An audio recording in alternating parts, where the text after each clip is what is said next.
कपूर हैं जो आपको गाइड करेंगे कि आपको कमोडिटी मार्केट में क्या है। फाउंडर हैं कमोडिटी समाचार सिक्योरिटीज से। गुड मॉर्निंग अंकित जी।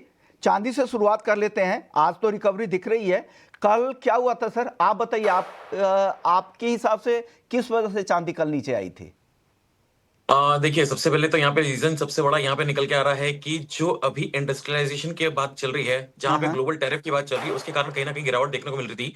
तो ये एक केवल एक प्रॉफिट बुकिंग हम बात कर सकते हैं, केवल एक प्रॉफिट बुकिंग थी जो प्रेशर बना हुआ था। और सबसे ज्यादा जो ग्लोबल इंडेक्सेशन है उसके अंदर बदलाव करने की बात करी जा रही थी कि कॉमेक्स डिवीजन में कहीं ना कहीं बदलाव हो सकता है, उसके कारण $5 बिलियन की बिकवाली आ सकती है चांदी के अंदर। एक ये सबसे बड़ा रीजन रहा है जहाँ पे इसके अंदर हमने बिकवाली देखी है। लेकिन ये शॉर्ट टर्म बिकवाली थी, केवल एक करेक्शन था, इसके अंदर बहुत बड़ी बिकवाली हम देख के नहीं चल रहे हैं। 2,36,000 का कल लो लगाने के बाद में आज 2,45,000 46,000 के आसपास चल रहा है। बहुत ज्यादा वॉलिटिलिटी मार्केट के अंदर, और इस समय इस वॉलिटिलिटी को समझाना या समझना काफी मुश्किल हो रहा है ट्रेडर्स के लिए। के लिए इस वॉलेटाइल माहौल में समझना काफी मुश्किल हो रहा है। आपको लग रहा है कि वो चाहे वो ब्लूमबर्ग कमोडिटी इंडेक्स हो या एसएनपी के कमोडिटी इंडेक्स में रीबैलेंसिंग की वजह से इतना गिर गया है? क्या उनका क्वांटम इतना ज्यादा है क्या? देखिए, सिल्वर की प्राइसेस जिस तरह से हमने एक साल में ऑलमोस्ट 160% डबल होते हुए देखा है, उसके कारण कहीं ना कहीं ये प्रेशर बनता हुआ नजर आ रहा है। तो एक्सपेक्टेशन यही है कि 10 से 11% का ओपन इंटरेस्ट कहीं ना कहीं यहाँ पे डिक्लाइन हो सकता है। अगर ये ओपन इंटरेस्ट डिक्लाइन होने की बात कही जा रही है तो इसी वजह से यहाँ पे प्रेशर बना हुआ है। लेकिन ये जो इंडेक्सेशन है 15 तारीख तक खत्म हो जाएगा, उसके बाद में वापस से आपको जो फंडामेंटल्स है उसके अंदर कोई बदलाव नहीं हुआ है, इसी वजह से हमको वापस से यहाँ पे तेजी देखने को मिलेगी। कि अब क्या करें सर? अब किसी को अगर खरीदना है चांदी या सोना, क्या खरीदारी की सलाह देंगे या अभी दूर रहने की सलाह देंगे? देखिए, इस समय अगर मैं बात करूं इंटरनेशनल मार्केट में तो $84 का रेजिस्टेंस बना हुआ है और $70 का सपोर्ट बना हुआ है। इसी बीच में ट्रेड कर रहा है। अगर ये $72 से 72 या $70 के बीच में अगर आती है तो वापस से खरीदारी की राय रहेगी। अभी यहाँ पे मुझे लगता है कि थोड़ा सा दूरी बना के चलें, लेकिन कोई भी बड़ी गिरावट आती है 2,30,000 2,25,000 के आसपास अगर मिलती है चांदी, तो एक बार वापस से नए निवेश के लिए हम लोग तैयार रहेंगे। पोजिशनल स्टॉप लॉस की बात करेंगे तो 1,80,000 का रहेगा, और आने वाले टाइम में 2,90,000 3,20,000 तक के टारगेट्स यहाँ पे देखने को मिल सकते हैं। फंडामेंटल्स में कोई भी बदलाव नहीं है, बस ये एक करेक्शन है। शॉर्ट टर्म यहाँ पे वॉलिटिलिटी ज्यादा है, इसलिए थोड़ी सी गिरावट आ सकती है, लेकिन निचले लेवल पे खरीदारी करके ही चलना रहेगा। ओके, निचले लेवल पे खरीदें। फंडामेंटल्स अभी भी तेजी के हैं, लेकिन वेट कर ले, डिप का नीचे आने दे, फिर यहां पर आप खरीदारी कर सकते हैं। गोल्ड को लेकर भी सिमिलर व्यू है। और आज कोई ट्रेड बन रहा है क्या गोल्ड में सर?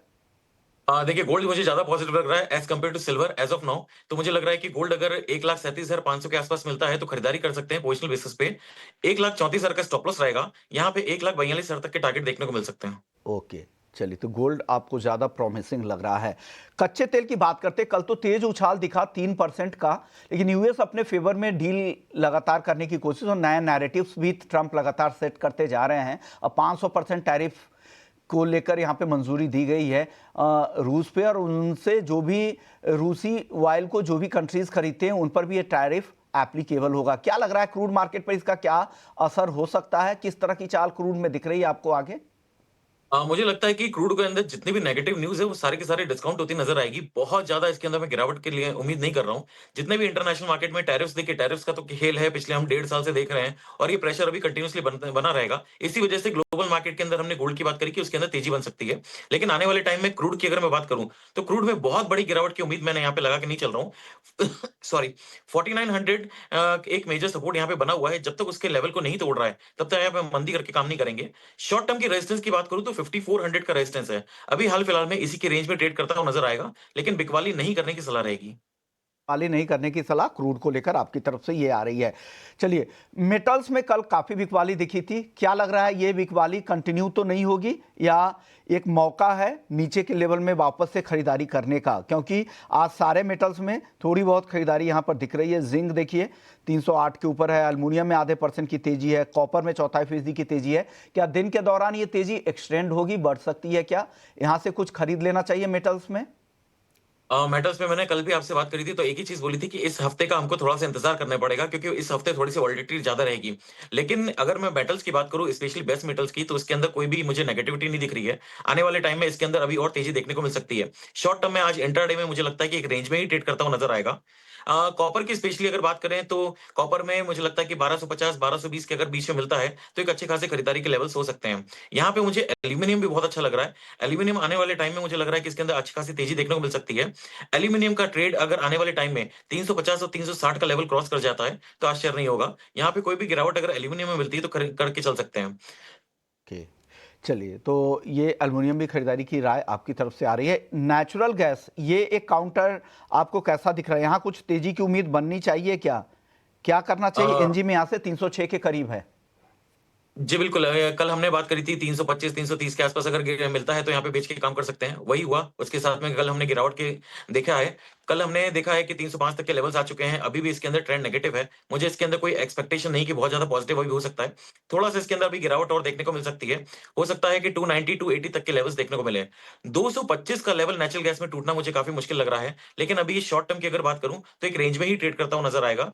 नीचे में 280 और ऊपर में 330। ओके, 280 330 ये रेंज दे रहे हैं, आपको लग रहा है कि इस रेंज में ही ट्रेड कर सकता है। सर, ग्वारसीड ग्वारगम, इन दोनों काउंटर पे क्या लग रहा है? अच्छी ही तेजी यहां पर लौटी है, एक रिकवरी, एक मजबूत रिकवरी कह सकते हैं, एक लंबे कंसोलिडेशन के बाद।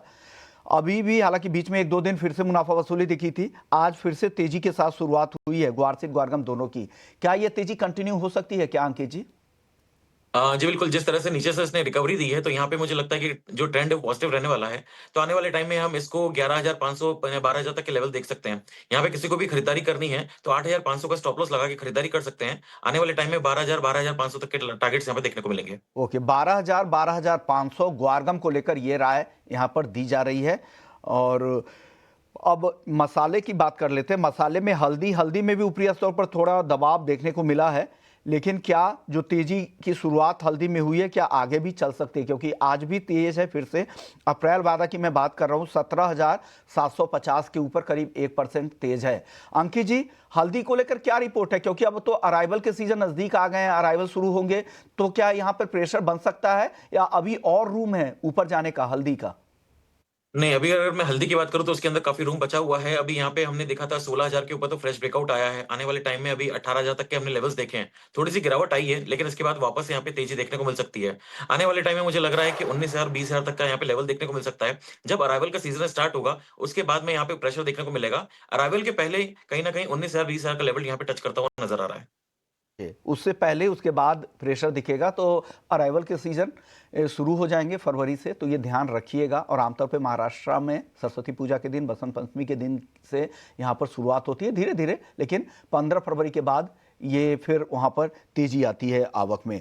चलिए, अब बात करते हैं जीरे की और धनिया की। धनिया आज ½ % गिरा हुआ है, 9,900 के नीचे है। जीरा 21,500 के करीब है, दायरे में कह सकते हैं। जीरा तो बिल्कुल सुस्त नजर आ रहा है। यहाँ पर कुछ नजर आ रहा है क्या? कुछ तेजी की उम्मीद करनी चाहिए क्या धनिया या जीरे में? धनिया काफ़ी पॉजिटिव लग रहा है। अगर मैं जीरे की बात करूँ तो जीरे के अंदर थोड़ा-सा अभी यहाँ पे रेंज बाउंड ट्रेडिंग जैसा आपने बोला वैसे दिखने मिल रही है। लेकिन अब यहाँ पे मसाला पैक का अगर मैं बात करूँ, सारे मसाला पैक के अंदर डाउन साइड काफ़ी लिमिटेड हो चुका है। आने वाले टाइम में इसमें भी आपको तेज़ी देखने को मिलेगी। तो मुझे लगता है कि जो जीरा है अभी शॉर्ट टर्म के अंदर बात करें तो 20,500 से लेके 22,000 की रेंज में ही ट्रेड करता हुआ नज़र आएगा। ओके, तो ये राय मसालों को लेकर, पूरे ही तीनों ही मसालों पर आपने अपनी राय दे दी। शुक्रिया अंकित जी। जाने से पहले डिस्क्लेमर दे दे, जो भी राय आपने इस प्लेटफॉर्म के जरिए दी है उससे जुड़े हुए डिस्क्लेमर क्या है? जी, मार्केट में मेरी कोई पोज़ीशन नहीं है। जो भी मैंने बात करी है सारी-सारी अनबायस्ड है। प्लीज़ बिना स्टॉप लॉस के मार्केट में ट्रेड मत करिए और अपने एडवाइज़र की सलाह ज़रूर लीजिए। चलिए, वक्त है ब्रेक का। ब्रेक के बाद